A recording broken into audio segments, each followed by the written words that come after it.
होलिया में चोलिया के छौड़ी के दोनों सामान रंग देता।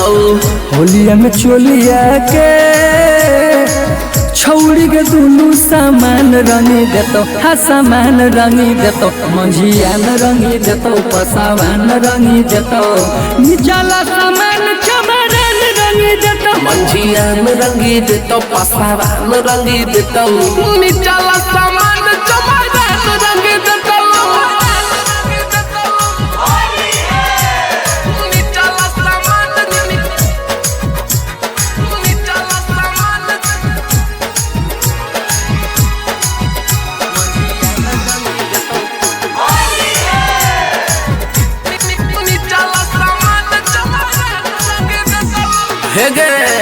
कादो माटी से दहिया छोड़ी दे तो लेट आज गे।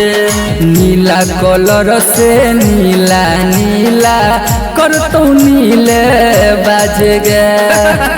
नीला बाज नहीं है बुझने कादो माटी से दहिया छोड़ी दे तो लेट आज गे। नीला कलर से नीला नीला कर तो नीले बाज गे। फगुआ में अगुआ वाला छौड़ी तोड़ पकवान रंगी देतो। फगुआ में अगुआ वाला छौड़ी के तोड़ पकवान रंगी देतो, पकवान रंगी देतो, मंझिया न रंगी देतो, पसावान रंगी देतो, निचला सामान चमरन रंगी देतो। मंझिया में रंगी देतो, पसावान रंगी देतो, निचला सामान चमरन रंगी देतो।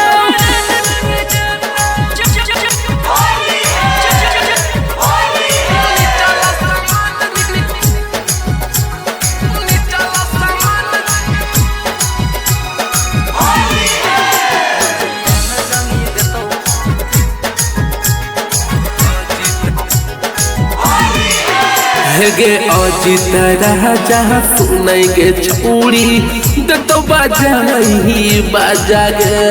चंदन बेदरदी फगुआ में ले तो तोरे से मजा गे। अबरी फगुआ हम सब के ना अगे अजित राजा सुनाई गे छौड़ी दे तो बाजाई बाजा गे। चंदन बेदरदी फगुआ में ले तो खूबे मजा गे। चढ़ल जवानी के छौड़ी के तोड़ गुमान रंगी देतो।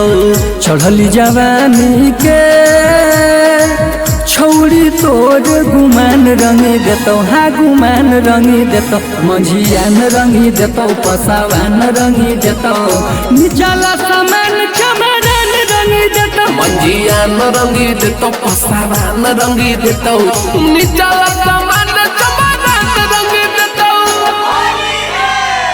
सवेरा फिल्म्स रिकॉर्डिंग स्टूडियो शाहपुर चौक देवन बिघा।